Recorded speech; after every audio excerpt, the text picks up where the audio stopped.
चलाए जा रहे हैं आम बांग्ला हिंदुओं के घर बार। बांग्लादेश में नाच रहे हैं बंगाल में नंगा नाच। दंगाइयों की टोली बरसा रही है आम बांग्ला वासियों पर कहर। प्रशासन और खुफिया तंत्र देख रहा है तमाशा। सरेआम बंगाल को बनाया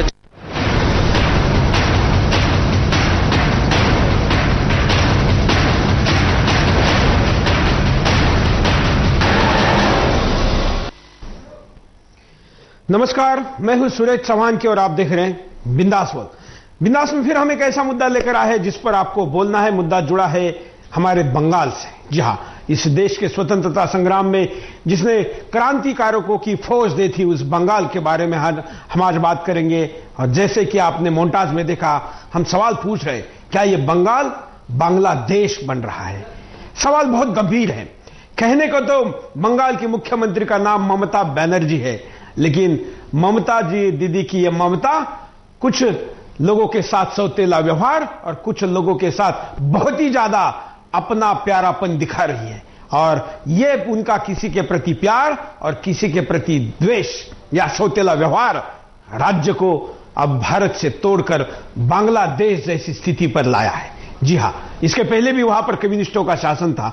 वहां पर भी तब भी भगवा आतंकवाद, भले ही आज यहां पर गृहमंत्री आज बोलता हो, लेकिन तब वहां पर दुय्यम दर्जे की नागरिक के तौर पर व्यवहार किया जाता था। यह अब और बढ़ा है। तब तो कहा जाता है कि धार्मिक कट्टरपंथी पर्दे के पीछे से मदद करते थे, लेकिन ममता बनर्जी ने धार्मिक कट्टरपंथियों को पर्दे के आगे लाकर हीरो बना दिया।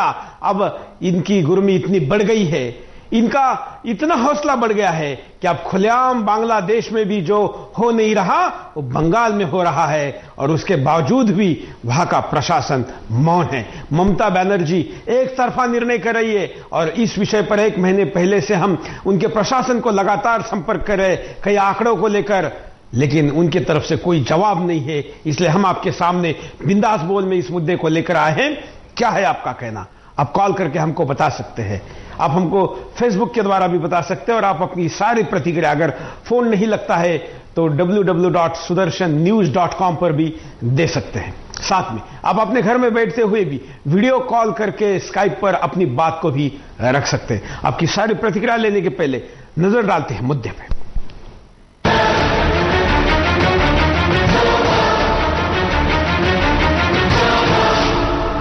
100 ट्रक, 10,000 से ज्यादा दंगाई, हाथों में तलवार और बम, और जला डाले 6 गांव के 200 घर। पश्चिम बंगाल में एक बार फिर से दंगे की आग भड़क उठी है, और इस दंगे में हर बार की तरह इस बार भी हिंदुओं को ही निशाना बनाया गया है। पश्चिम बंगाल के दक्षिण 24 परगना जिले के नालीखली गांव में एक धार्मिक नेता की गुंडों द्वारा हत्या के बाद वहां पर हिंसा भड़क गई। नेता की मौत से गुस्साई भीड़ ने 200 घरों को आग के हवाले कर दिया। कथित तौर पर 60 साल के एक धार्मिक नेता जामतला गांव में किसी समारोह में गए हुए थे। सोमवार की रात जब वो मोटरसाइकिल पर लौट रहे थे, तभी गुंडों के एक दल ने उन पर गोली चला दी और उनकी घटनास्थल पर ही मौत हो गई। इसके बाद से अफवाहों का बाजार गर्म हो गया और हवा में यह बात तैरने लगी कि धार्मिक नेता की हत्या नालीखली गांव के किसी शख्स ने ही कर दी है। इसके बाद लोग घटनास्थल पर जमा होने लगे। शुरू में तो पुलिस ने इस समस्या को हल्के में लिया और लोगों को हटाने के लिए एक जूनियर ऑफिसर और 2 कांस्टेबल को भेजा, मगर देखते ही देखते भीड़ उग्र हो गई और दंगे पर उतारू हो गई। दंगाइयों ने सड़क को जाम कर दिया और रेलवे ट्रैक को भी बाधित कर दिया। हमलावरों ने कई गांवों में लूट खसोट भी मचाई, मगर यहां सबसे चौंकाने वाली बात तो यह है कि पुलिस पूरे घटनाक्रम पर मूक दर्शक बनी देखती रही। हमलावरों का एक गुट कोलकाता से ट्रक में चढ़कर आया था। खुफिया एजेंसियों ने भी इस बात की पुष्टि की है। दंगे का दंश झेल रहा यह नालीखली गांव केनिंग सब डिवीजन के अंतर्गत आता है। यहाँ पर स्थिति अभी भी तनावपूर्ण बनी हुई है और ऐसी आशंका जताई जा रही है कि हिंसा जिले के अन्य हिस्सों में भी फैल सकती है। जब हमलावरों ने हिंदुओं के घरों पर हमला कर दिया, तब पुलिस वहां खड़े होकर मुंह ताक रही थी। हमला कितना कायरतापूर्ण था, ये तस्वीरें खुद ब खुद बयां कर रही हैं। यह हमला पूरी तरह से सुनियोजित था, क्योंकि इन दंगाइयों के हाथों में बम, तलवार और धारदार हथियारें भी थीं। दंगाइयों ने पेट्रोल छिड़ककर हिंदुओं के घरों में आग लगा दिया जिन लोगों ने इनका विरोध किया उनकी हमलावरों ने जमकर पिटाई की। हमलावर 3 घंटे तक लोगों के घरों को जलाते रहे और पुलिस कुछ भी नहीं कर पाई। यहाँ सबसे बड़ा सवाल यह है कि आखिर ममता बनर्जी क्यों सोई रही? इतनी बड़ी संख्या में दंगाई यहाँ कैसे इकट्ठे हुए? कि आखिर ममता और ममता की पुलिस क्या कर रही थी? ये अपने आप में एक बेहद गंभीर सवाल खड़ा करता है। ये वही ममता बनर्जी हैं जिन्होंने अल्पसंख्यक दंगाइयों के लिए स्पेशल हॉस्पिटल बनवाने का ऐलान किया था। दंगाइयों द्वारा हिंदू दुकानदारों की दुकानें भी जलाकर राख कर दी गई। यही कारण है कि यहाँ से हिंदू जान बचाने के लिए दुकानें छोड़कर भाग गए। दुकानें बच गई हैं, उन्हें लेने के बाद जलाकर खाक कर दिया गया। इसके बाद से आसपास के गांवों के हिंदू भी बेहद खौफजदा हैं। प्रियोर मोर गांव की स्थिति मुस्लिमों के भयानक आतंकों की पृष्ठभूमि में शुरू से ही बेहद संवेदनशील रहा है। इसके बावजूद पुलिस ने दंगाइयों के हिंसक विनाश लीला को रोकने के लिए पहले से कोई कदम क्यों नहीं उठाए? तो ऐसे में सवाल खड़ा होता है कि क्या पश्चिम बंगाल की ममता सरकार हिंदुओं के महाविनाश करने पर उतारू है? क्या बंगाल को फिर से बांग्लादेश बनाया जा रहा है?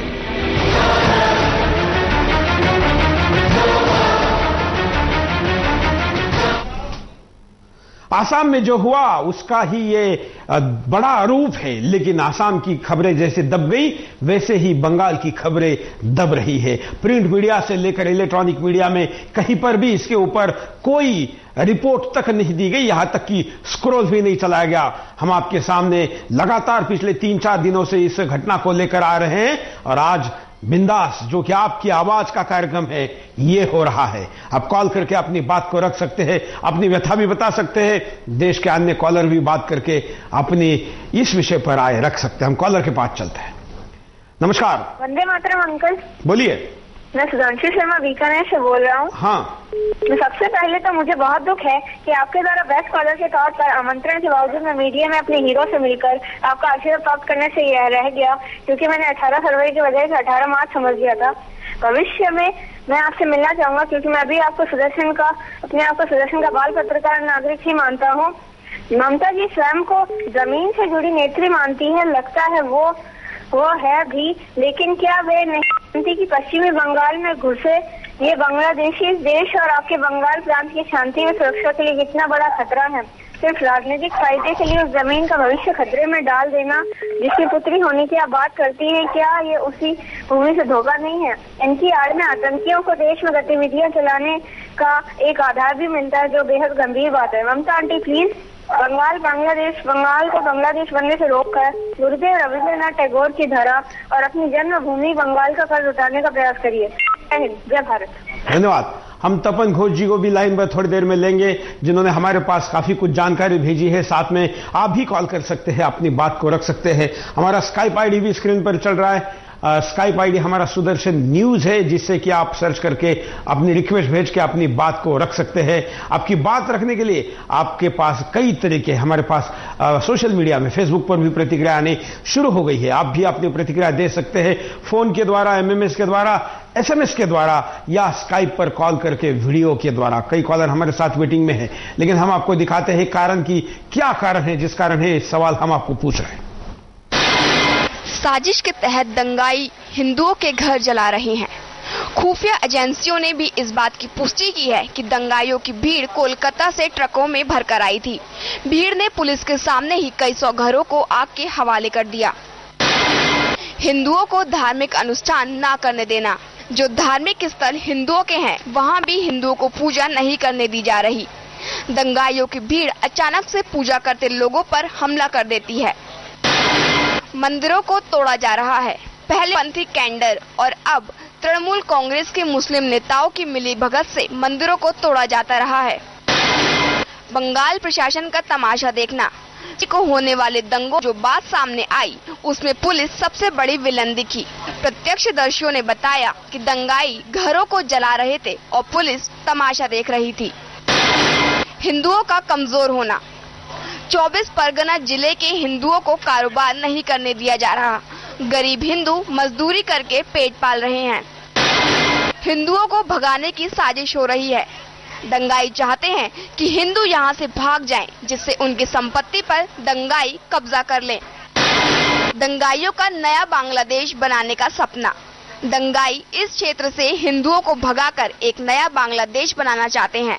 इसी साजिश के तहत आए दिन हिंदुओं के घर बार जलाए जा रहे हैं। दूर क्षेत्रों से दंगाइयों की भीड़ आकर हिंदुओं पर कहर ढाती है। ये कारण है और इन कारणों से लगता है कि बंगाल का बांग्लादेश बनने की दिशा में है, जैसे कि आसाम और नॉर्थ ईस्ट में भी बांग्लादेशी घुस बैठे। वैसे तो बांग्लादेशी देश के हर कोने में है। शायद कहा जाता है स्वयंसेवी संस्थाओं के आंकड़ों के अनुसार कि 5 करोड़ से ज्यादा आंकड़े बांग्लादेशी घुसपैठियों के भारत में है। 3 करोड़ का आंकड़ा तो सरकार मान चुकी है। देश की सर्वोच्च न्यायालय दिल्ली की उच्च न्यायालय ने इस विषय पर तो आदेश भी दिया है, उसका पालन नहीं हो रहा है। कॉलर के पास चलता है। नमस्कार। नमस्कार सुरेश जी, आपका बहुत बहुत धन्यवाद जो आप ये प्रसारण कर रहे हैं। और इस तरह से ये सरकार असंवेदनशील हो गई है इन सब मुद्दों के लिए। हमें तो लगता है कि हमें तो कभी कभी ऐसा फील होता है कि हम लोग हिंदुस्तान में नहीं पाकिस्तान में पैदा हो चुके हैं अब। और ये जो न्यूज आपने दिखाया वो शायद पहली बार आप ही ने दिखाया, बाकी कोई भी न्यूज चैनल ने नहीं दिखाया। और ये जो मीडिया बाकी मीडिया न्यूज चैनल से एकदम दिखाऊ हो चुकी है। हिंदुत्व के मुद्दे पर तो बिल्कुल असहाय हो चुकी है, दिख चुकी है पूरी तरह से। इसके लिए आपका बहुत बहुत धन्यवाद। मैं विनय सिंह बोल रहा हूँ जौनपुर यूपी से। धन्यवाद। आसाम के समय में भी यही हुआ। कई महीनों तक आसाम में और आसाम के निचले हिस्सों में ऐसे दंगे होते रहे, वहां पर अत्याचार होते रहे, कहीं पर भी कोई खबर नहीं आई। हमने लगातार जब उस मुद्दे को उठाया तो देश के मीडिया को उसको उठाना पड़ा। उस समय भी हमने जो जो भविष्यवाणी की थी वो सही साबित हुई। और तब भी हमने कहा था कि अब बांग्लादेश की ये सारा जो आतंक है ये बंगाल की तरफ बढ़ेगा, अब ये बिहार की तरफ भी आगे आएगा, अब ये पूर्व उत्तर प्रदेश और झारखंड के हिस्से में भी बढ़ेगा और धीरे धीरे ये उत्तर प्रदेश की तरफ से पूरा दिल्ली तक भी फैल सकता है अगर समय पर इस विषय पर कुछ नहीं किया जाता। आप अगर हाथ पर हाथ धरे बैठे रहेंगे तो बांग्लादेश अपनी सीमा बढ़ाकर आगे बढ़ाएगा। और ममता बनर्जी जैसी नेता इस अभियान में मौन रहकर वोट की राजनीति कर रही है और उनका ये मौन रहना ही एक तरीके से पाकिस्तान और बांग्लादेश के षड्यंत्रों को खतपानी देना है। कॉलर हमारे साथ जुड़े हैं, उनसे बात करते हैं। आप भी कॉल कर सकते हैं, अपनी बात को रख सकते हैं। हम स्क्रीन पर साथ में आंकड़े भी दिखा रहा है जिसमें कि अब तक हुए दंगे, उन दंगे में कितने लोग मरे, दंगों का इतिहास क्या है, साथ में ही दंगों में क्या क्या हुआ था। ऐसे बड़े दंगे जो दुर्गा पूजा के समय में हुए थे और भी कई दंगों का इतिहास आपके सामने स्क्रीन पर चल रहा है। हमें दुख है कि हमें सीधे सीधे नाम लेकर बोलना पड़ रहा है, क्योंकि वैसे तो पत्रकारिता में ऐसा नहीं बोलना चाहिए, ऐसे संकेत है। लेकिन जब अत्याचार अति हो जाता है तो संकेतों को दूर कर कर सच्चाई के लिए आवाज उठाना मजबूरी बन जाता है।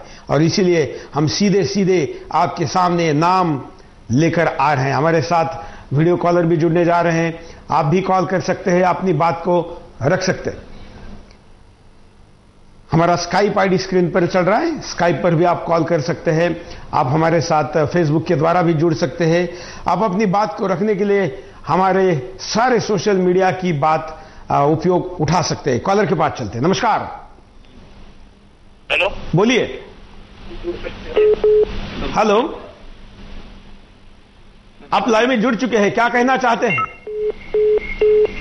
शायद संपर्क टूटा है। आप भी कॉल कर सकते हैं, अपनी बात को रख सकते हैं। कॉलर को कहेंगे कि कॉल करने के बाद आप अपना यहां पर दिए जाने वाले इंस्ट्रक्शन को अगर फॉलो करेंगे तो आप अपनी बात ज्यादा अच्छी तरीके से रख पाएंगे। आज बहुत ही संवेदनशील पर मुद्दे पर बोलना है, इसलिए थोड़ा सा संयम रखकर अपनी बात को रखें, क्योंकि हमारा उद्देश्य केवल सनसनी फैलाना नहीं बल्कि सच्चाई आपके सामने लेकर आना है।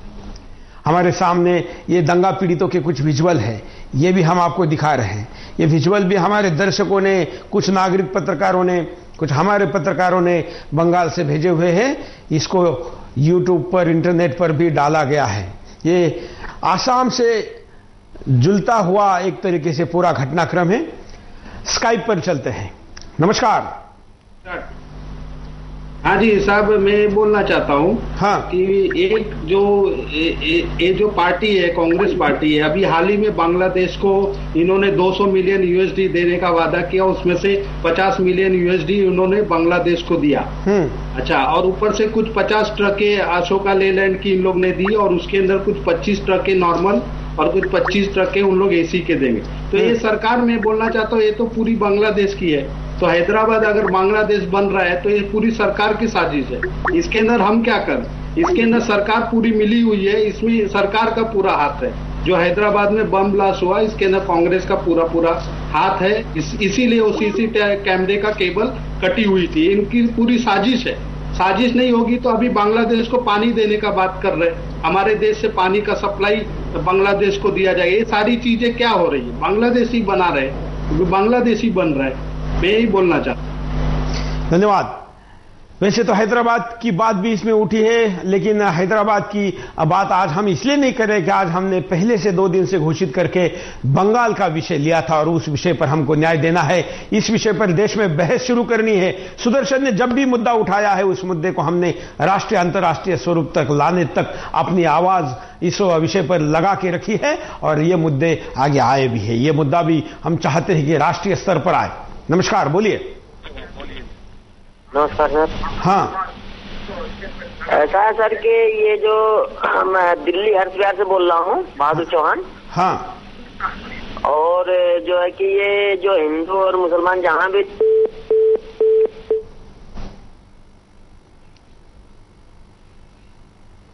शायद आज कुछ तकनीकी कारणों से हम फोन कॉलर को भी ज्यादा संख्या में नहीं ले पा रहे। हम यहां पर रुकते एक छोटे से ब्रेक के लिए। ब्रेक के बाद दोबारा आएंगे। बिंदास बोल रहे।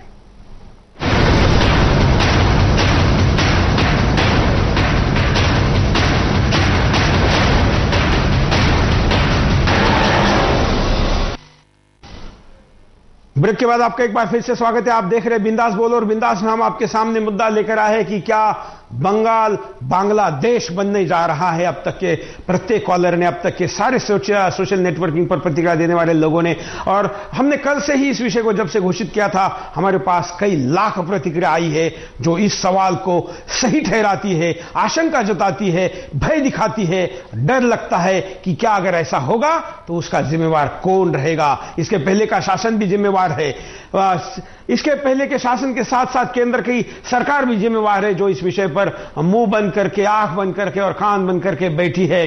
गांधी जी के तीनों बंदरों की तरह पहला शासन, यह शासन, और ममता बनर्जी जो कि फायर ब्रांड नेता कहा जाती है, लेकिन उनकी फायर शायद यहां पर शांत होती है या उनकी फायर को लेके ही आग लगाई जाती है। कई कॉलर हमारे साथ जुड़े हैं, उनके पास चलते हैं। नमस्कार। हाँ सुरेश भाई नमस्कार। बोलिए। Mohammad Wahab Hasan Riyadh Saudi Arabia से बोल रहा हूँ। हाँ जी, मैं कहना चाहता हूँ तो क्या ममता दीदी सो रही हैं? इनको हाँ। ऐसा घुसपैठियों को सबक सिखाने के लिए हमको इतिहास के पन्नों पर जाना होगा।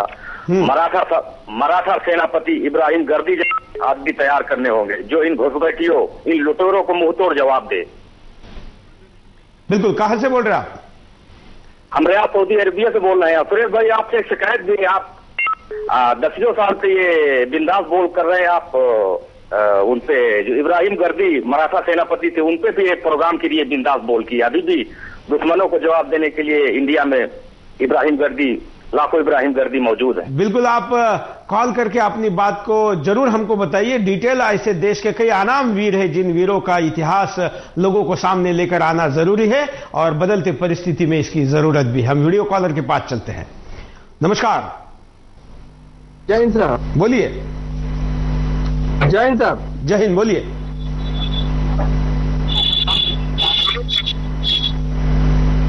ये मैं यूपी सिद्धार्थनगर बासी से बोल रहा हूँ। हाँ।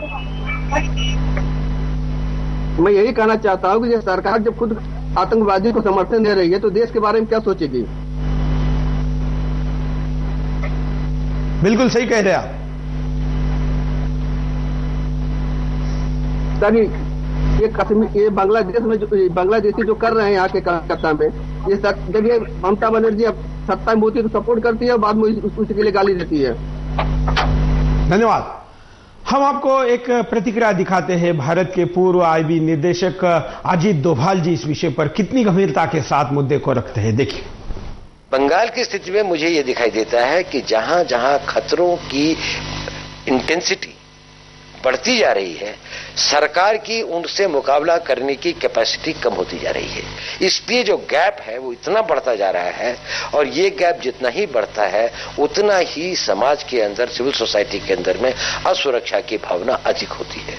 तो आज बंगाल के अंदर में जो एक वो बन रहा है, और वहां के जो एक खास समुदाय विशेष के लोगों के बीच में एक वातावरण बन रहा है, उसमें उनको लग रहा है कि खतरे हमारे प्रति बढ़ते जा रहे हैं और सरकार की कैपेसिटी कम होती जा रही है। अब जहां पर कैपेसिटी कम होती है वहां पर दो कारण होते हैं, जिस पर एक आपने दिया कि क्या सरकार की इंटेंशन नहीं है या सरकार का अपरेटस इतना कमजोर है।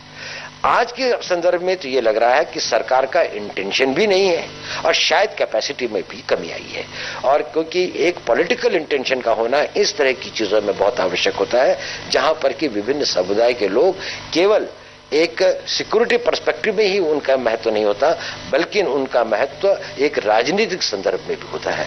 और क्योंकि राजनीतिक संदर्भ में वो एक वोट बैंक बनते हैं, राजनीतिक संदर्भ में उनका सपोर्ट या उनका अपोजिशन एक महत्व रखता है, इसलिए आप अपनी पॉलिसीज को कैलिब्रेट करते हैं इस प्रकार से कि हमारा मैक्सिमम पॉलिटिकल एडवांटेज हो। उस मैक्सिमम पॉलिटिकल एडवांटेज के अंदर में आप कानून की और जो नेशनल इंटरेस्ट की या जो सिविल सोसाइटी के इंटरेस्ट है, यहां तक कि जो इंडिविजुअल लोगों की सिक्योरिटी एंड सेफ्टी के इंटरेस्ट हैं, उनको एक पैकिंग ऑर्डर में, प्रायोरिटी के ऑर्डर में नीचे रख देते हैं और अपने राजनीतिक स्वार्थों को सबसे अधिक रखकर एक इलेक्टोरल पॉलिटिक्स में वो करने लगते हैं। तो बंगाल की स्थिति में लगभग स्थिति मुझे आज ऐसी दिखाई दे रही। कॉलर के पास चलते हैं। नमस्कार। हाँ सुरेश जी नमस्कार। बोलिए। मैं जलपाईगुड़ी से बजरंग बोल रहा हूँ। आपको बता रहा हूँ कि 60 साल से केंद्र कांग्रेस पार्टी राज करती आई है। हाँ। ये पार्टी सिर्फ वोट बैंक की राजनीति करती आई है। वोटों की राजनीति का फायदा उठाकर अलगाववादी ताकतें हमारे देश को तोड़ना चाहती है। मैं कहता हूं कि बांग्लादेशी सिर्फ बंगाल में ही नहीं पूरे देश में फैले हुए हैं। इसका कारण हमारे देश की सरकार का नामर्द होना। बिल्कुल जी, हमारे देश का प्रधानमंत्री रबड़ स्टाम्प उसी पार्टी का राष्ट्रपति, इनसे हमारा देश क्या उम्मीद कर सकते हैं? तो ये केंद्र सरकार और सरकार मिली जुली भगत है। बिल्कुल। आपके यहाँ पर क्या स्थिति है? हाँ जी, आपके यहाँ क्या स्थिति है? हमारी स्थिति खाली बंगाल की नहीं, आसाम में भी यही स्थिति है, बंगाल में भी यही स्थिति है, बिहार में भी यही स्थिति है। तो देश इनसे क्या उम्मीद करेगा? हमारी प्रतिक्रिया है कि कांग्रेस जब तक नहीं हटेगी तब तक ये देश का भला होने वाला नहीं है। ममता बनर्जी के लिए भी लोग कांग्रेस की ही समझते हैं, क्योंकि ममता बनर्जी कभी कांग्रेस से आई थी, बल्कि इस विषय में उनकी नीति तो कांग्रेस से भी ज्यादा निंदनीय है। वीडियो कॉलर के पास चलते हैं। नमस्कार। बोलिए। हेलो। हाँ, क्या कहना चाहते हैं आप? विजय कुमार बेंगलोर से।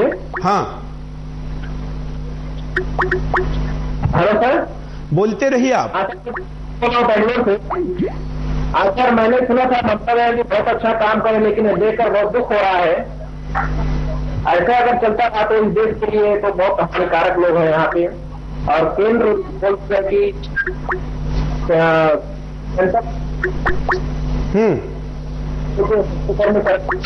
इनके लिए बहुत मुश्किल काम हो रहा है। धन्यवाद। हम टेलीफोन कॉलर के पास चलते हैं। नमस्कार। नमस्कार सर। बोलिए। सर मैं मोहित कुमार बोल रहा हूँ हरियाणा से। बोलिए हरियाणा। सर ये बहुत शर्म की बात है जो हमारे देश में महान महान नेता कहलाए जाते हैं, राष्ट्रीय एकता के नाम पर इन्होंने मजाक बना रखा है। ये काफी शर्म की बात है सर। एक आम हिंदुस्तानी होने के नाते हम जिस तरह बाहर जाते हैं और जिस तरह हमारे ऊपर क्या क्या बातें कही जाती है कि हम अपने देश की एकता को भी संभाल के नहीं रख पा रहे हैं, ये काफी शर्म की बात है सर। बिल्कुल। तो सर मैं आपके चैनल के माध्यम से सरकार से पूछना चाहूंगा कि ऐसा कब तक चलेगा और ऐसा क्यों चल रहा है? इसमें हमारा क्या कसूर है सर? बिल्कुल। जबकि यही हमारे जैसे आम आदमियों ने ही सर देश के लिए बलिदान दिया। भगत सिंह, चंद्रशेखर आजाद को जब आतंकवादी घोषित कर दिया गया तो हम आम आदमी सर अपने आप को कहाँ पाते हैं? हमें कुछ समझ ही नहीं आ रहा है सर। बिल्कुल, धन्यवाद। आप भी कॉल कर सकते हैं, अपनी बात को रख सकते हैं। हमारे साथ कई कॉलर जुड़े हैं और कई लोग सवाल उठा रहे हैं कि देश के राष्ट्रपति भी बंगाल से आते हैं। वैसे तो राष्ट्रपति भले पूरे देश का होता है, लेकिन हमारी संघ राज्य में राज्य से आने वाले व्यक्ति का भी एक विशेष महत्व होता है। राष्ट्रपति सर्वोच्च पद पर बंगाल का बैठा है, तो ऐसे में क्या ममता बनर्जी की मनमर्जी चलने देंगे? ऐसे में क्या उनका मुड़ी स्वभाव, क्या उनका गुस्सा या क्या उनका राजनीतिक दांवपेच बंगाल का भविष्य और साथ में राष्ट्र के भविष्य के लिए दांव पर लगाने लायक राजनीति करता रहेगा? अगले कॉलर। नमस्कार। नमस्कार सर, बोलिए। मैं अमर इस्माइल बोल रहा हूँ। हाँ सर, आप बताइए, अभी जो हालत है देश का, क्या अभी गणतंत्र के लिए ठीक लग रहा है आपको? बिल्कुल नहीं लग रहा है। जब गणतंत्र चलेगा सर, ऐसे ही संख्या लोगों का वोट के लिए, देश के लिए ऐसे ही करते रहेंगे सर। तो इसके लिए मैं सोच रहा हूँ, जैसे देश में कोई भी, चाहे आर्मी का हो, कोई एकत्र शासन 10 साल के लिए सिर्फ चले ना, गणतंत्र का मूल्य वो तो हर आदमी समझ सकते सर। बिल्कुल, क्योंकि गणतंत्र के लिए जो चीज चाहिए वो चीज आज देश में नहीं है। बिल्कुल। नमस्कार सर। धन्यवाद। अगले कॉलर के पास चलते हैं। नमस्कार। हाँ सर, बोलिए। मैं ये कह रहा था कि ये हम लोग जो हिंदू हैं सब इतना सुरक्षित होते जा रहे हैं दिन पे दिन, और कोई तो ऐसी पार्टी मिले, कोई ऐसा मतलब भारत स्वाभिमान जो है, क्या कहते हैं, उसको हम लोग वोट दे सकें। पहला वोट हमारा उसी में जाएगा जो जिससे पूरा हिंदू, पूरा सब आम आदमी जो है सुरक्षित रह सके। मैं यही कहना चाह रहा हूँ सर। धन्यवाद। वीडियो कॉलर के पास चलते हैं। नमस्कार, बोलिए, क्या कहना चाहते हैं? सिंह बात कर रहा हूँ, सिलवासा दादरा नगर हवेली से। हाँ, ये बहुत ही शर्मनाक बात है कि हमारे देश की गवर्नमेंट वोट बैंक की राजनीति के लिए हमारे देश के नागरिकों के मानवाधिकारों की बेइज्जती कर रही है। किसी भी तरह का कोई मानवाधिकार लागू ही नहीं होता है इंसान के ऊपर। एक खास वोट बैंक के लिए हम सारे के सारे देश के मानवाधिकार का हनन कर रहे हैं, और गवर्नमेंट ये काम कर रही है। खासकर हमारे नेताओं को समझना चाहिए कि उनके ऊपर किसी एक खास समुदाय की रेस्पॉन्सिबिलिटी नहीं है, उनके ऊपर देश के सभी नागरिकों की रेस्पॉन्सिबिलिटी है। सारे नागरिक उनके लिए समान होना चाहिए।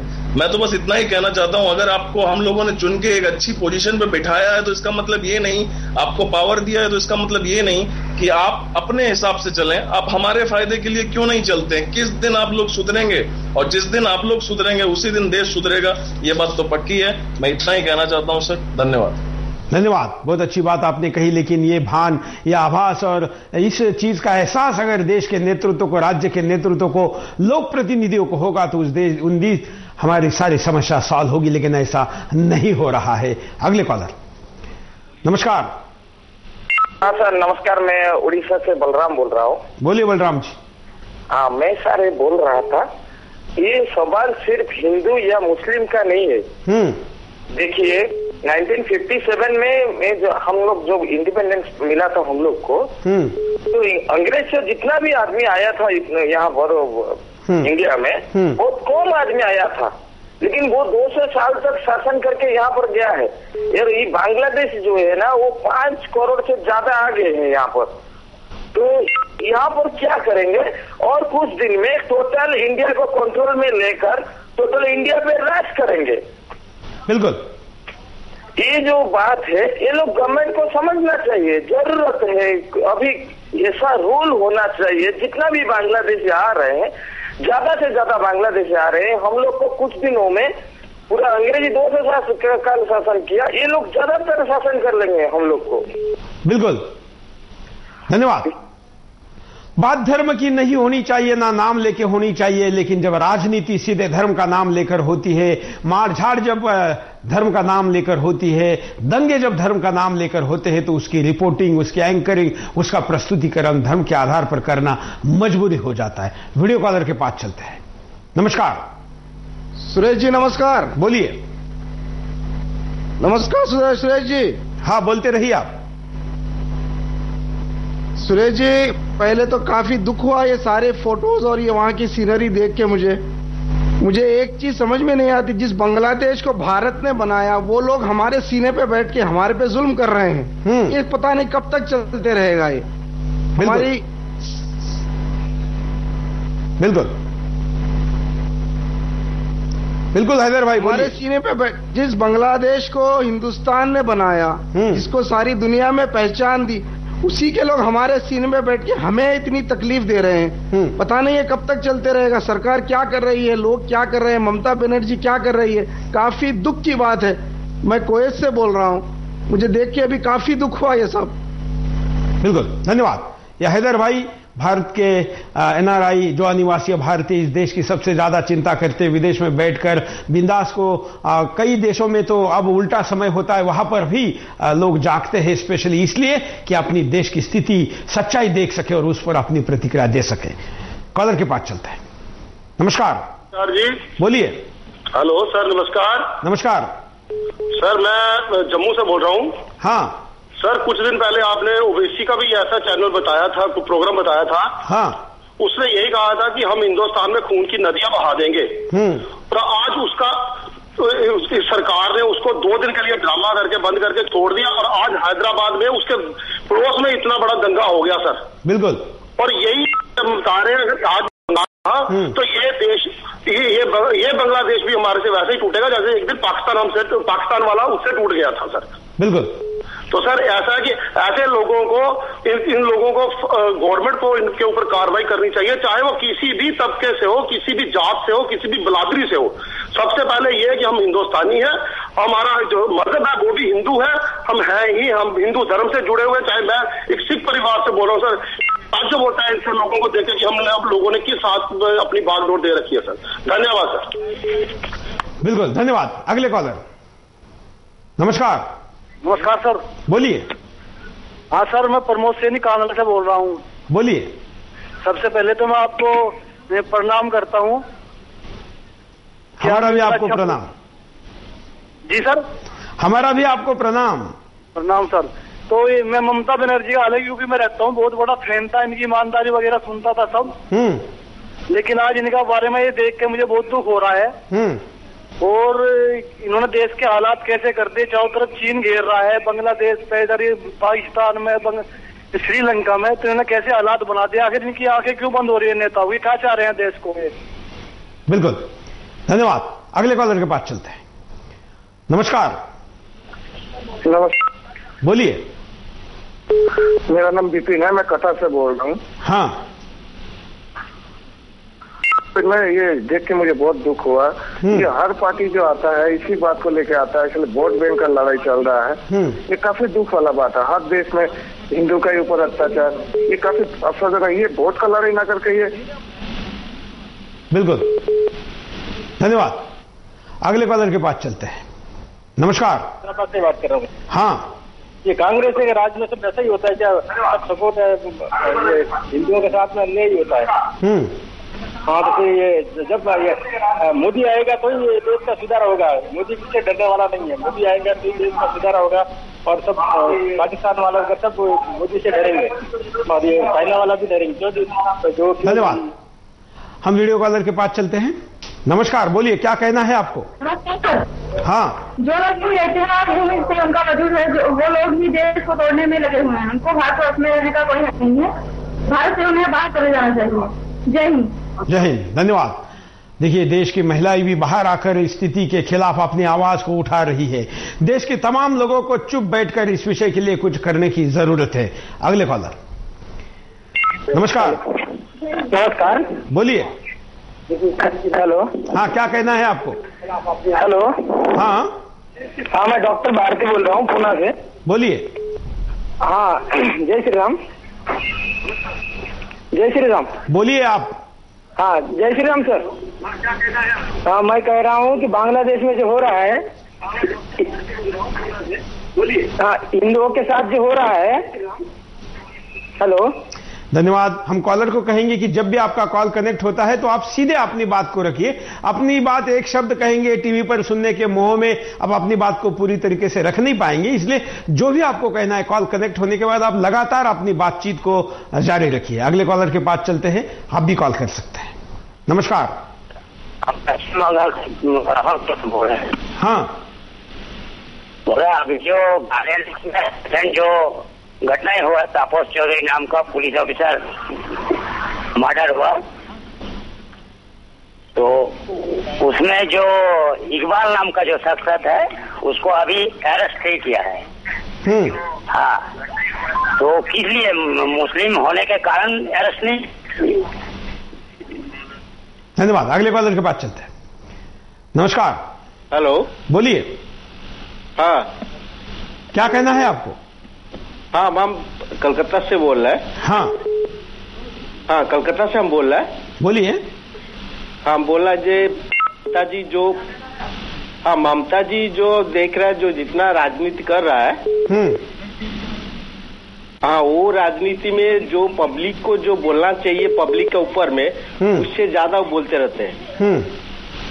हाँ, उसका बाद में उनका जो व्यवहार है, अभी जो पब्लिक को जिस तरह वो तो मंत्री है, जिस तरह पब्लिक को जैसे बोलना चाहिए, उस सिस्टम में वो नहीं बोलते हैं। हाँ, मेरा ये कहना मतलब एक तो मंत्री को ऐसे ही बोलना पब्लिक के ऊपर क्या ठीक है? बिल्कुल बिल्कुल। हाँ, ये हम आपको बोलना चाह रहे हैं। धन्यवाद। अगले कॉलर।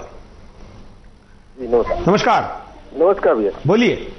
सर, ये कह रहे थे कि खैर बंगाल और बिहार और ये अलग अलग प्रदेशों की तो बात नहीं कर रहे हैं, लेकिन ये जो क्षेत्रीय पुलिस है, जिस दिन वो सुधर जाएगी उस दिन पूरा हिंदुस्तान सुधर जाएगा। लेकिन क्षेत्रीय पुलिस के हाथ तो राज्य के नेतृत्व के द्वारा बांधे जाते हैं ना, ये भी तो सच्चाई है। सर, छोटे छोटे ये जो क्राइम हो रहे हैं इनसे एक बड़ा क्राइम बनता है। जी, धन्यवाद। सही है कि पुलिस को छूट देनी चाहिए, लेकिन पुलिस को छूट नहीं दी जाती, बल्कि पुलिस को ऊपर तो एक राजनीतिक दल बदलने के बाद, सत्ता बदलने के बाद, नया नेता, नया राज आने के बाद एक संकेत दिया जाता है कि यह हमारी पॉलिसी है और इस प्रकार से इन लोगों के बारे में नरम रुख रखना है और इनके ऊपर अत्याचार हुए तो भी चुप बैठना है। ऐसे विभिन्न प्रकार की पॉलिसी नेतृत्व के द्वारा जब दी जाती है, तब पुलिस भी अपनी जॉब बचाने के लिए, नौकरी बचाने के लिए नेतृत्व का आदेश मानकर इस अत्याचार का कभी हिस्सा बनती है तो कभी मुख्य दर्शक बनती है। पुलिस को ऐसी चीजों में पड़ने के बजाय संविधान के प्रति, देश के प्रति अपना सही कर्तव्य निभाना चाहिए। अगले कॉलर के पास भी जाएंगे, आप भी कॉल कर सकते हैं। नमस्कार। हाँ, नमस्कार। वंदे मातरम। सुरेश जी बोलिए, क्या कहेंगे? मैं विजय शर्मा बीकानेर से बोल रहा हूँ। हाँ सुरेश जी, ये मामला गंभीर तो हमेशा से ही था, लेकिन आज की जो परिस्थिति है जिसमें चीन और पाकिस्तान जैसे भारत के दुश्मन देश, भारत के आसपास के देशों को, जिनमें बांग्लादेश भी शामिल है, उनमें अपना प्रभाव हर तरह से बढ़ा के और देश के खिलाफ चक्रव्यूह रच रहे हैं, ऐसे में ये मामला और भी ज्यादा गंभीर हो जाता है।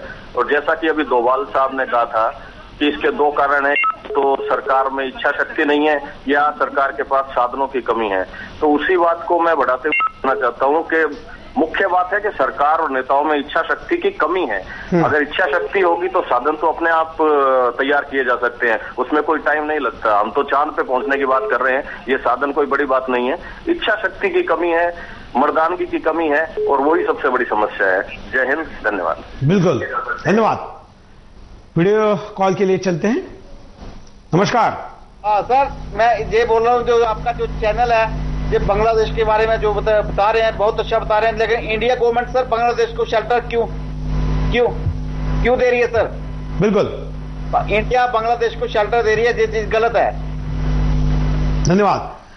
बांग्लादेश तो बांग्लादेश है, हमारा शत्रु राष्ट्र है, भले ही उसको हम कितना भी मित्र कहकर अपनी बात करने का प्रयास करें, हमारे आधार पर या हमारे सहयोग पर जिसकी निर्मित हुई उसने हमेशा हमारे साथ बेईमानी की है। और ये पाकिस्तान हो या बांग्लादेश हो, ये भारत का हित कभी भी नहीं देख सकते, क्योंकि इन देशों में भारत के खिलाफ विष बोआ जाता है, पढ़ाया जाता है, प्रचार किया जाता है, वहां के कट्टर संगठनों के द्वारा सांप्रदायिक माहौल खराब किया जाता है और भारत को एक शत्रु राष्ट्र के तौर पर भी प्रस्तुत किया जाता है। यही कारण है कि वहां का व्यक्ति इस देश के द्वारा मिलने वाला फायदा तो लेना चाहता है, लेकिन इस देश को कभी भी अपना नहीं मानता है। लेकिन भारत लगातार गलती करता आ रहा है और बांग्लादेश को इतनी मदद करता है। वहां पर राजनीतिक जो बदलाव होते हैं उसके आधार पर भारत सरकार यहां के राजनीतिक बदलाव के आधार पर अपनी नीति बदलती है, लेकिन ये बांग्लादेश और पाकिस्तान ये दो देश हैं जिन्होंने अपनी नीति हमेशा भारत के खिलाफ रखी है। अगले कॉलर के पास चलते हैं। नमस्कार। जय श्री राम सर जी। बोलिए। हेलो, क्या कहना चाहते हैं आप? सर ये दो भाइयां जो है ना, जब से चल रहा सर ये हिंदू मुस्लिम का, ये दो भाइयों को हटा दिए तो खत्म हो जाती सर हिंदू मुस्लिम। हेलो, बोलिए। अवैसी, अकबरुद्दीन अवैसीउद्दीन सर, ये दो भाइयों की वजह से हिंदू मुस्लिम का चालू हुआ सर। ये MIM पार्टी की तरफ से हो रहा सर ये पूरा। धन्यवाद। वीडियो कॉल के लिए स्काइप पर चलते हैं। नमस्कार, बोलिए।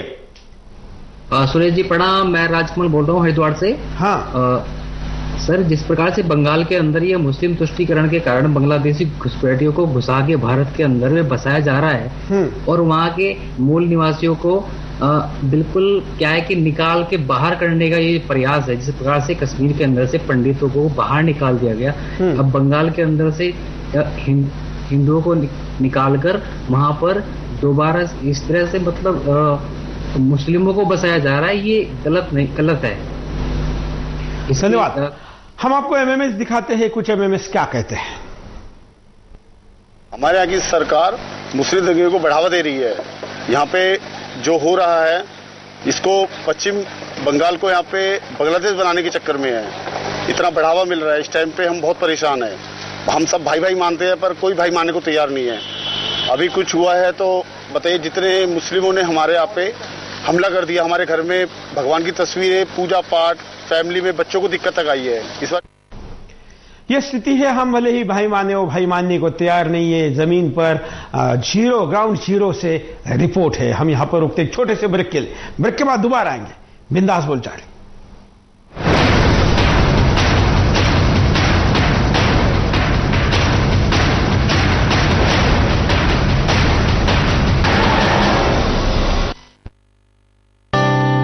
मेरे पिता को हरियाली बहुत पसंद थी, इसीलिए आज यहां मैंने पौधा लगाया है। हम अपने प्रियजनों के लिए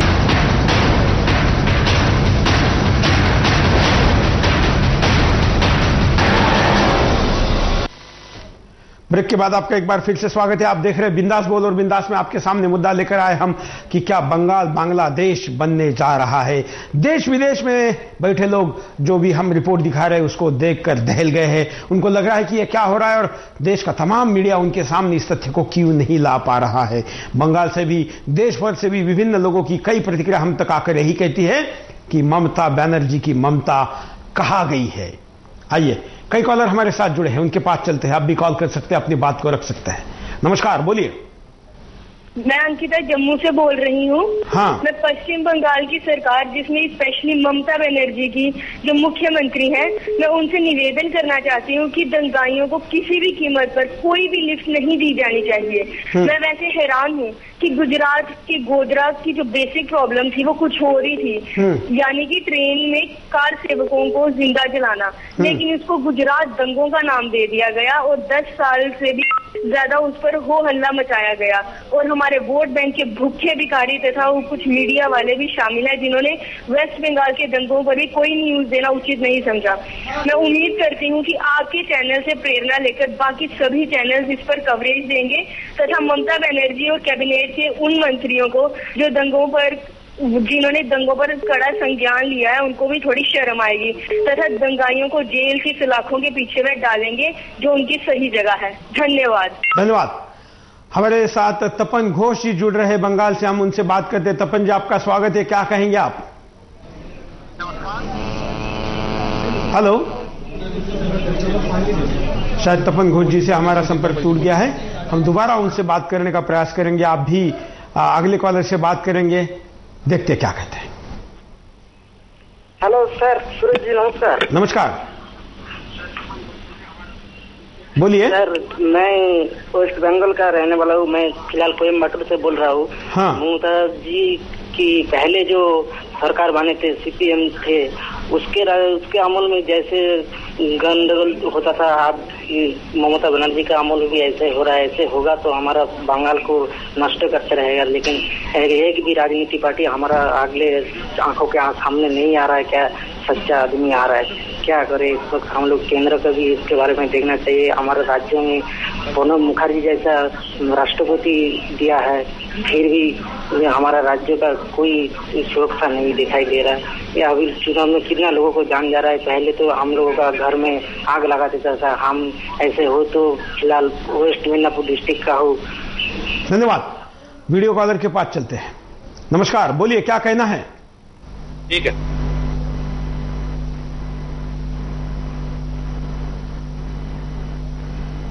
अगले कॉलर के पास चलते हैं।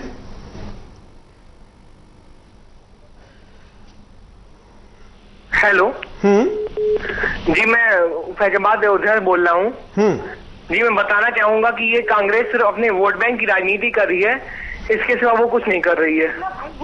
वो सिर्फ ये दिखाना चाहती है कि हम अपने दूसरे विदेश के देशों को अंदर ले आएंगे, तभी हमारे देश में मुस्लिम भी बढ़ेंगे।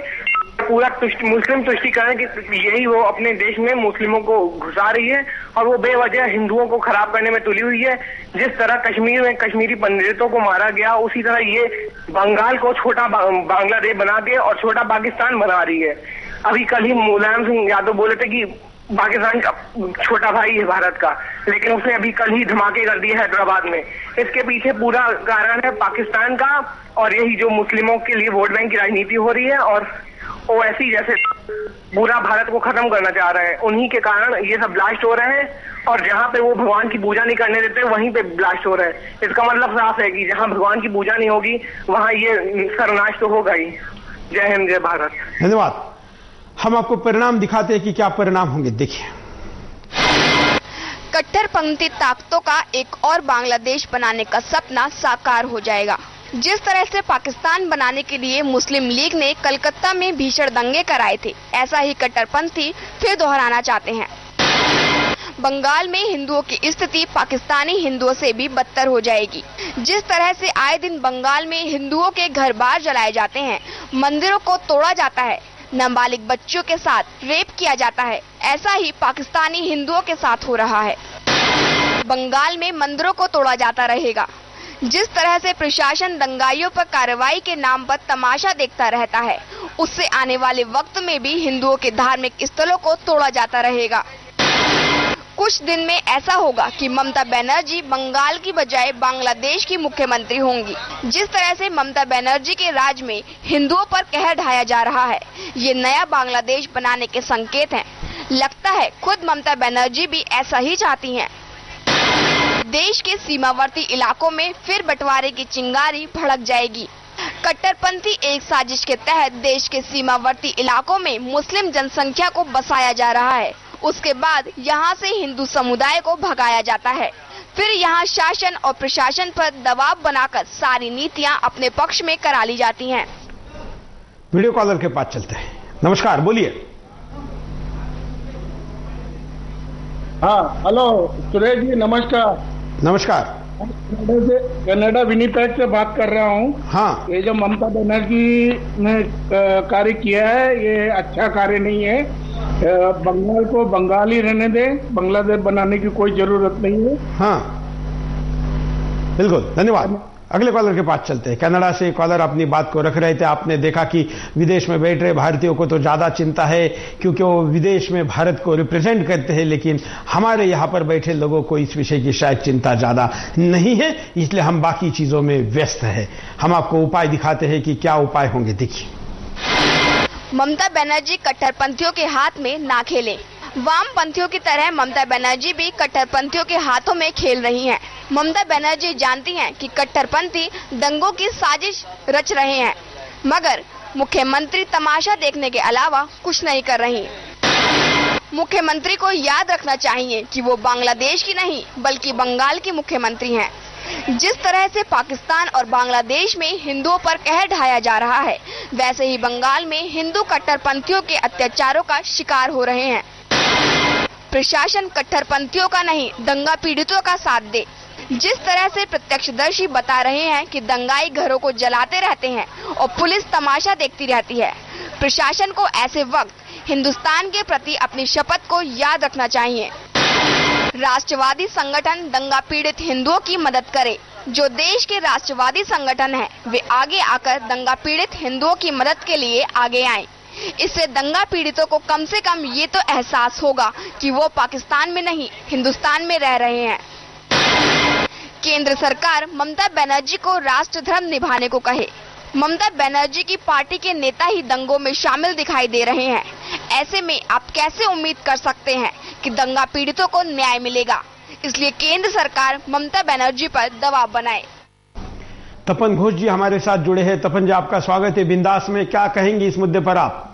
जी, ऐसा कि अभी नया सरकार ममता बनर्जी की सरकार आने का बाद बंगाल में मुस्लिम तुष्टीकरण का सारे हद पार हो गया। ऐसा लगता है कि जैसा मानो कि ममता बनर्जी केवल मुसलमानों के वोट पे ही आ रहे हैं। सीपीएम की जमाने में अगर 2010 में दे गंगा का हादसा हुआ तो ममता बनर्जी की जमाने में अभी 2012 में जयनगर थाना के अंदर तारानगर रूपनगर गांव पूरा जला दिया। और अभी अभी 19 तारीख को ये जो नलिया खाली गांव और उसके आसपास में और 3 गांव, ये 4 गांव को मुसलमानों ने पूरा जला दिया। इस तरह हादसा बड़ा छोटा लगातार हो रहा है। हमारे जो बांग्लादेश के साथ हमारा जो बॉर्डर है, बनगांव की बॉर्डर, वहाँ तो बॉर्डर बिल्कुल खुला है। बांग्लादेश से अभी सैकड़ों के और हजारों की तादाद में मुसलमान भारत में घुसकर आते हैं।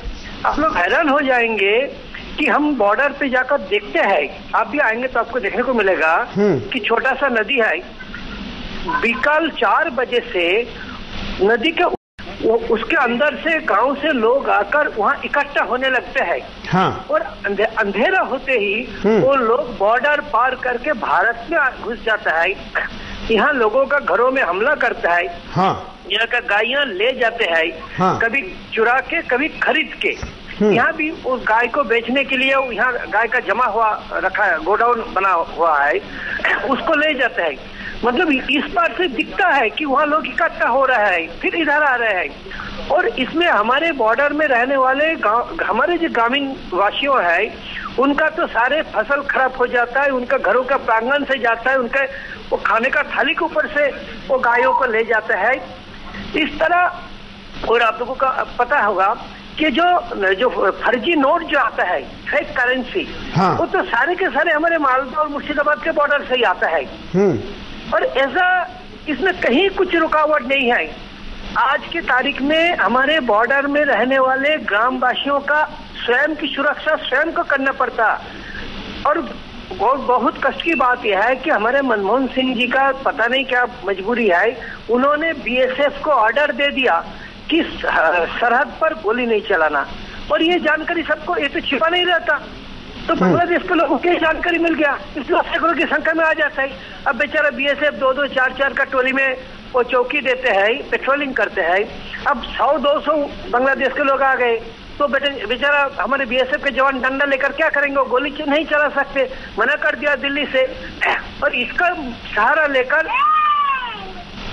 बिल्कुल तपन जी, ऐसे में स्थिति जो इतनी बदतर होती जा रही, इसका उपाय आप क्या देखते हैं? ऐसा है कि अभी अभी जितना घटना हो रहे हैं उसमें ध्यान में आता है कि मुसलमानों ने ममता बनर्जी को चुनौती दिया है। ममता बनर्जी बहुत अच्छी तरह भली भांति समझ भी रही है कि उनका शासन को चुनौती दे दिया है। अब देखिए, ये जो एक के बाद एक मुसलमानों का कलकत्ता में वो प्रोग्राम कर रहे हैं, ना जाने कितने प्रोग्राम, वो कोई का परमिशन का परवाह नहीं करता है। मैं जब मेरा 14 फरवरी का प्रोग्राम के लिए लाल बाजार में मैं गया था और वहाँ पुलिस से बातचीत हुआ, उन्होंने बताया हम धार्मिक संगठनों का एप्लीकेशन लेना ही बंद कर दिया। तो मैंने बताया भाई तो मुसलमानों का इतना जो कार्यक्रम हो रहा है, बोला आप भी उनके जैसा कर लो। इसका मतलब यहाँ इस राज्य में आप कोई कानून नहीं है, मुसलमानों के लिए कोई कानून नहीं है, वो कोई परमिशन का परवाह नहीं कर रहा है। और ममता बनर्जी को अपना ताकत दिखा दिया। अब पता नहीं ममता बनर्जी कैसे संभाल पाएंगी। ममता जी हिम्मत वाली है, लेकिन ये जो 30% जो ब्लॉक वोट है, ये मजहबी वोट है, मजहबी वोट के नीचे दबाने का, ममता बनर्जी को दबाने का पूरा कोशिश चल रहा है। शासन कोशिश कर रही है लेकिन ये जो राजनीतिक लाचारी होती है वोट बैंक की पॉलिटिक्स की, इसके लिए यहाँ का स्थिति बहुत खराब है। और आपको ये बताना चाहता हूँ, अभी नदिया जिला में अब एक जगद्धात्री पूजा के समय गोली चलाया, हमारे हिंदू ग्रामवासियों को मृत्यु डेथ हो गया। ऐसा लगातार हमारे मंदिरों में हमला, हमारे धार्मिक कार्यक्रमों में हमला, आक्रमण करना और मुस्लिम कट्टरता का एकदम खुला छूट है सब जगह में। तो अपना मदरसों में अब 10,000 मदरसों का आपने रिकॉग्निशन दे दिया, जिसका कोई सूची तक नहीं है। आपने बिना सूची अब 10,000 मदरसों का रिकॉग्निशन दे दिया। क्या मुसलमान समाज को मेन स्ट्रीम में लाने के लिए, मुस्लिम समुदाय को और उनका विकास के लिए क्या मदरसा को, मजहबी मदरसों को रिकॉग्निशन देना, उनका मदद करना जरूरी है या उनके बीच में अधिक स्कूलों का शुरू करना जरूरी है? तो इसलिए धन्यवाद तपन जी, आपने बड़ा अच्छा विषय रखा। हम समय की कमी के कारण हमको यहाँ पर रोकना पड़ेगा। बंगाल की समस्या बहुत बड़ी है। हमने जैसे कि कहा कि आसाम का विषय भी हम आपके सामने लेकर आए थे और बंगाल का भी लगातार 3-4 दिन से हम आपके सामने विषय लेकर आ रहे हैं, आगे भी आते रहेंगे। हम देश के तमाम मीडिया चैनलों को और न्यूज़पेपर को भी आह्वान करते हैं कि इस मुद्दे पर वो सामने आए, देश के सामने वास्तव स्थिति क्या है इसको रखे। बंगाली समुदाय इस देश के लिए हमेशा ही क्रांतिकारी के रूप में आगे आकर राष्ट्र के समर्पण में खड़ा रहा है, लेकिन बांग्लादेश की तरफ से होने वाली घुसपैठ, वहां पर लंबा चला लेफ्टिस्टों का शासन और अब ममता बनर्जी का ये सारा उनका मूडी खेल ये बंगाल को पीछे लेकर जा रहा है। एक तरफ तो ममता कह रही है कि मेरे पास केवल 1,000 करोड़ रुपए बचते हैं और उसका मैं एक राज्य चलाने के लिए कैसे उपयोग कर सकती हूं, लेकिन दूसरी तरफ वो इतना पैसा बर्बाद कर रही है वोट की राजनीति में कि उससे उस राज्य का कुछ फायदा हो सकता है, उसके बजाय नुकसान हो रहा है। बांग्लादेशियों की समस्या केवल बंगाल की नहीं है, ये पूरे देश की है, उसको भी हम उठाएंगे। कहा जाता है कि बांग्लादेशी अब एमएलए बन गए हैं, एमपी बन गए हैं, कई जगह पर वो मुख्यमंत्री बनने के भी लाइन में है, और अगर हम ऐसे ही चुप बैठते रहे तो इस देश का प्रधानमंत्री भी कभी बांग्लादेशी घुस बैठे रहेगा।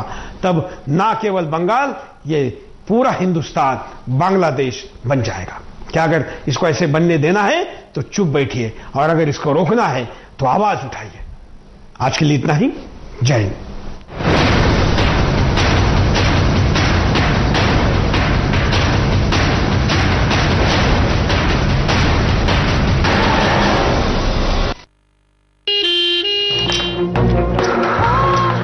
हादसा कैसे हुआ?